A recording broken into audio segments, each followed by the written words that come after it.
Take two. Good morning, everybody. We have a critical vote that is coming up this Thursday on the question as to whether the City Council will override or sustain my veto involving rideshare, Uber and Lyft in the city of Minneapolis. There is a way, as I've mentioned before, where we can get a win for everyone. We can get drivers paid substantially more.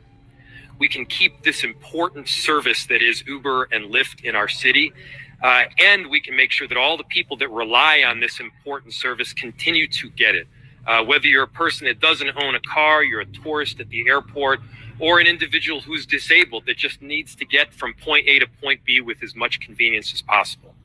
Now, importantly, one of the last times that I did a press conference on the topic, I talked about the importance of waiting for the study. We shouldn't be afraid of data. We should be embracing it.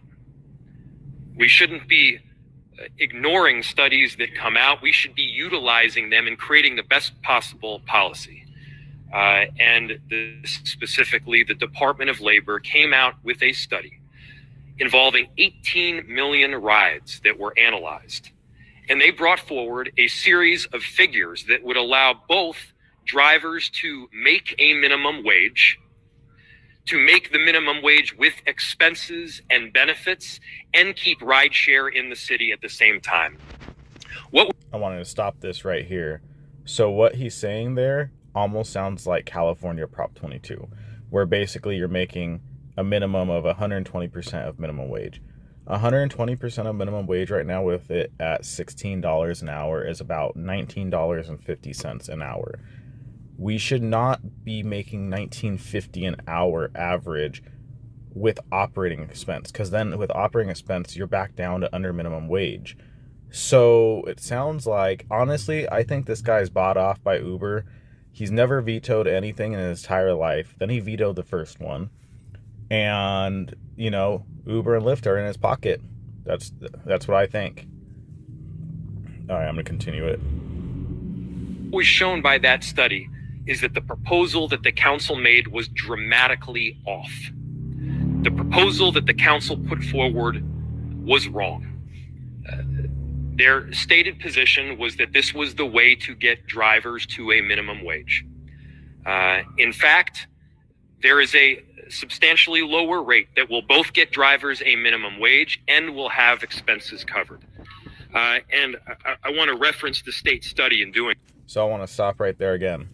He wants to basically have a minimum wage that covers a minimum wage plus expenses. What about profit?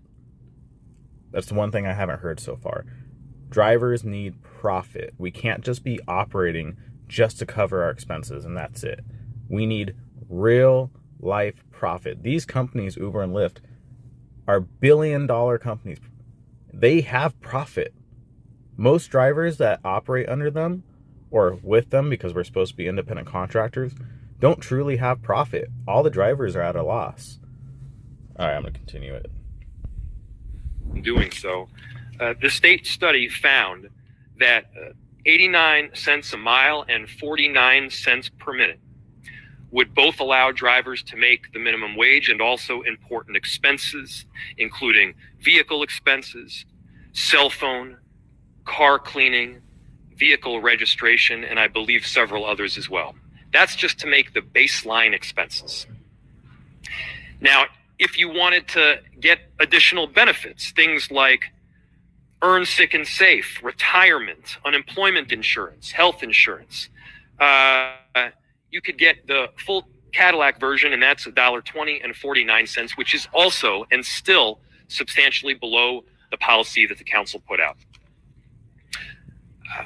While I can't predict the future, honestly, for what the council is trying to put out, I agree with that.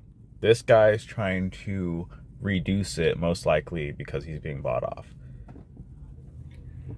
I do believe that if the veto is overridden, and if there is not a subsequent policy that comes out through the state, that Uber and Lyft will leave the city on the effective date, which is May 1st.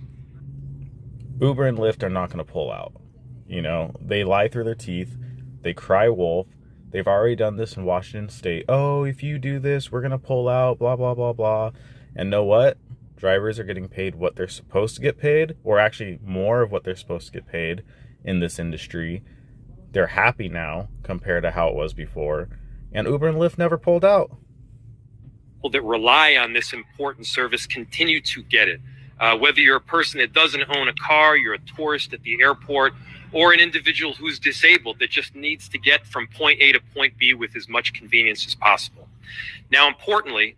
Now I want to stop this. Key word is convenience. Convenience is not a necessity. Convenience is a luxury.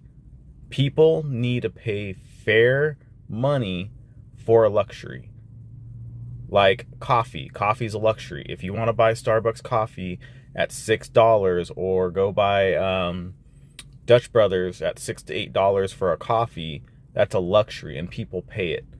You know, we should not be working for any less than $10 a ride. Honestly, with this high inflation economy, moving a motor vehicle with full operating expense, $10 minimum is what we should be doing. One of the last times that I did a press conference on the topic, I talked about the importance of waiting for the study. We shouldn't be afraid of data. We should be embracing it. We shouldn't be ignoring studies that come out. We should be utilizing them and creating the best possible policy. And specifically, the Department of Labor came out with a study involving 18 million rides that were analyzed.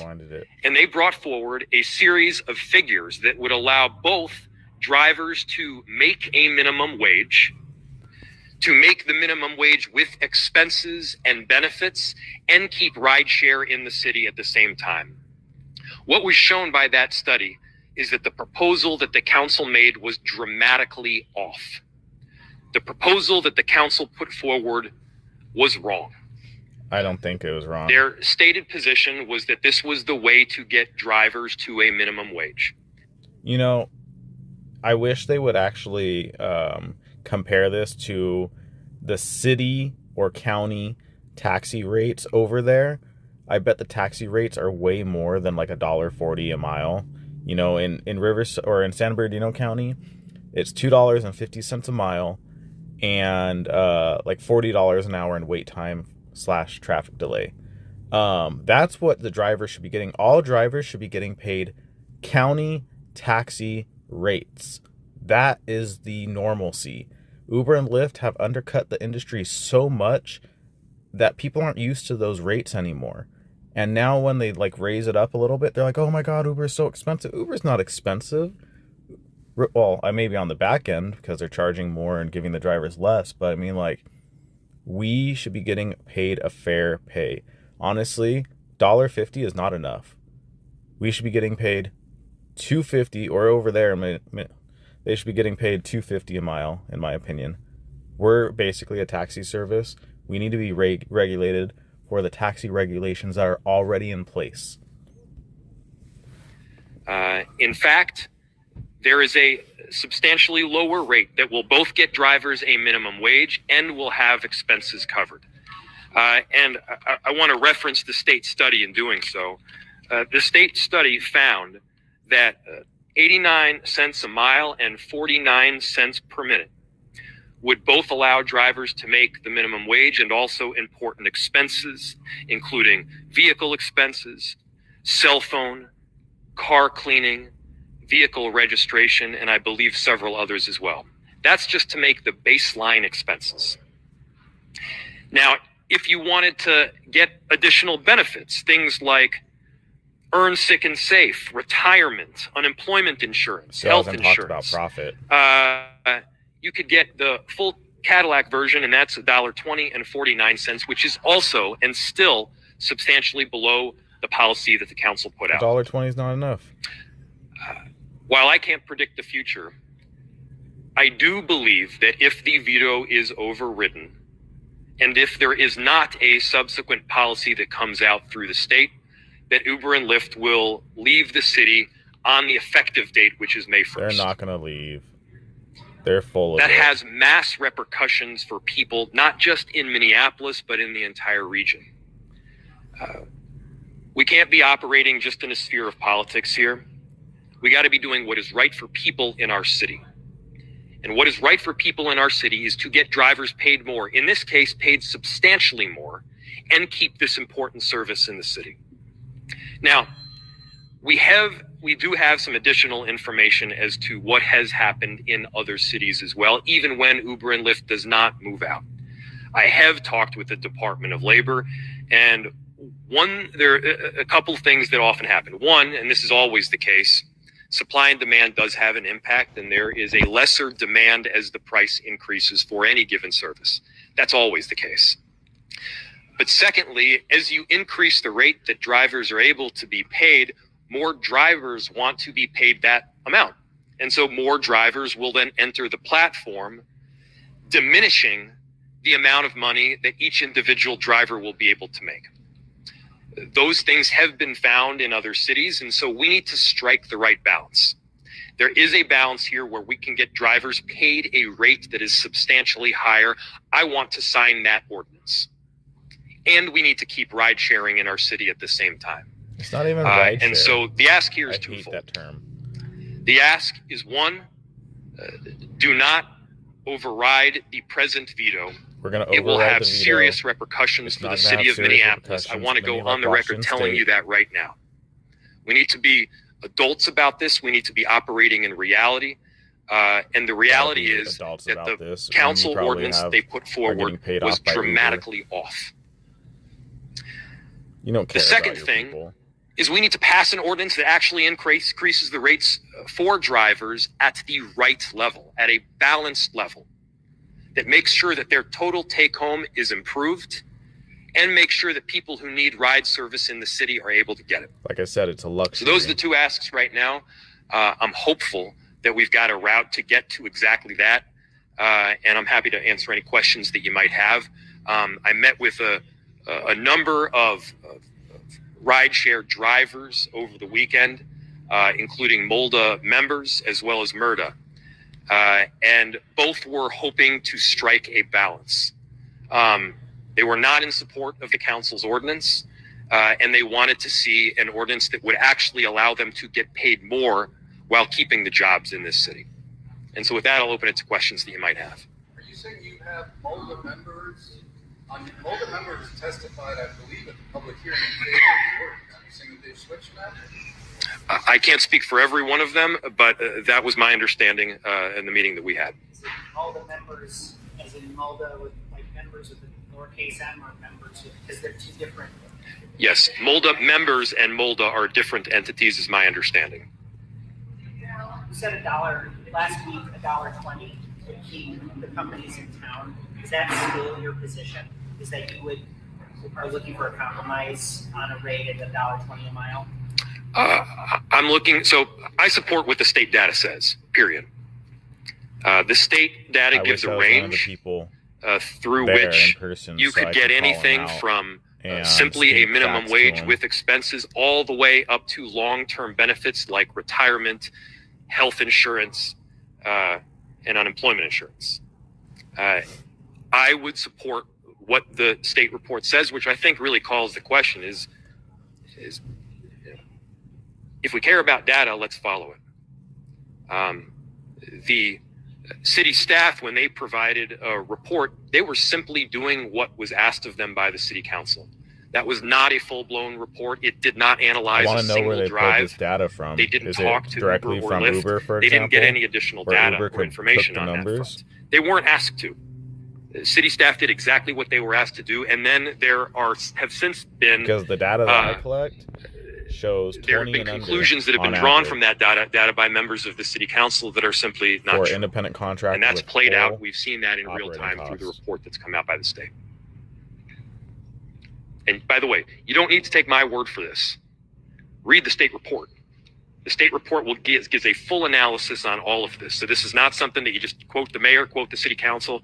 You do not need to take my word for it. Look at the state report. It lays it out. The figure that the council provided is dramatically off. Mayor, I understand that this was pitched to us as there would be drivers here. I understand it's Ramadan, but in about an hour there's going to be a hearing before the Senate Labor Committee on that bill, and it's my understanding that Molda is going to be there in force, in numbers. If that in fact happens, what are we to take away from the fact that they were able to marshal numbers there, and we've got no one here except you? I think it's a fair question to ask. That being said, MOLDA, the support for a legislative initiative is not necessarily or at all mutually exclusive from the city's, a position in an ordinance from the city. You can be supportive of both of these. In fact, I'm quite confident that MOLDA members would be supportive ultimately of a statewide initiative as well. I certainly am. So you could find me myself at the Capitol as well. And perhaps that's part of the conflict here. I wouldn't be surprised if that is the conflict. So I think on the whole, just a scheduling issue. Are you making preparations for other rideshare companies to come in and potentially fill the void? Are you looking ahead to that at this point as well as? We aren't yet, in that we will not be able to fill the void in this short period of time. He says, but you're not able to prop up an entire technology platform and a what about new taxis? rideshare Taxis entity that can handle the numbers that we're talking about in I'm like, he's so afraid about Uber and Lyft, period. or says he's so afraid that's about just, them it's pulling not out, realistic. but there's still taxis. And that's why we're trying to figure out a solution where, yes, we could invite in more rideshare platforms to exist in the city. We are doing that right now. But again, Uber and Lyft are private sector companies. It's annoying. And to the extent there's others, they're certainly welcome to join. I don't think we should be pushing out the technology in this very important service, though. You vetoed the bill. I think the word you used was optimistic that an override would happen. You said you were hopeful, and then I think I think you said you were optimistic. How are you feeling about, about the veto statement? Yeah. The override vote failed. I'm still optimistic. I don't yet have a firm vote count, but I am optimistic, and I'm optimistic because of two reasons. One, we've heard from quite a few drivers that there is deep consternation in moving forward with the present proposal. Again, they all want to increase the rates, and so do I. This is an important distinction that is not often made. I support a dramatic increase in the rates. So do drivers. There's a balance, however, that needs to be struck, and that balance needs to be based on data. The data wasn't used. It was ignored in crafting the council proposal. Now that we have the data, let's use it. And let's use it to create good policy. What have you heard from Uber and Lyft as this discussion has been evolving these last few days? Their position hasn't changed. In that if the proposal moves forward at the present level, they will leave on the effective date. That is what they're telling us. They're not going to leave. I was told that this was not a political move. They want to be in every market. But a necessity, and that they're backed into a corner and losing money at the rate, will lose money at the rate that the council has proposed. Now, that's their statement. As we look on the state of rideshare right now, which a lot of us are doing, happening. I don't remember what year it was, but I believe you were the lead author of the ordinance that licensed the rideshare drivers to come in. It was one of the more permissive ones, I think, in the country at the time. Can you reflect a little bit on the state of things and the fact that we're now in a discussion about raising the standards for the drivers? Sure, I can. As you recall, back 10 years ago, Uber and Lyft came into the city without any regulation accompanying it. There was no regulation. We had an ordinance that applied to taxi service and nothing else. And there was an argument, a strong argument, that Uber and Lyft itself was different than a taxi and therefore required different regulation. I think most everybody agreed with that, given the independent contractor nature, given the fact that you could use your own car and not necessarily one that was issued by the company itself. There were a number of pretty significant differences that prevented the existing taxi cab ordinance to function as one for ride sharing. And so we both regulated and legalized Uber and Lyft in the city. Now, frustratingly so, they were already operating here in some form, as you recall. There was deep frustration at the time, certainly by me and many others, that they didn't wait for the regulation to get set up. And so we set a regulation that would both regulate and legalize and license rideshare services. And now we're amending it. I mean, I think that's just the general nature of how regulation works. Yeah. I don't know why, but he Yes. kind of looks scared. Yeah, I wanted to ask about the civil litigation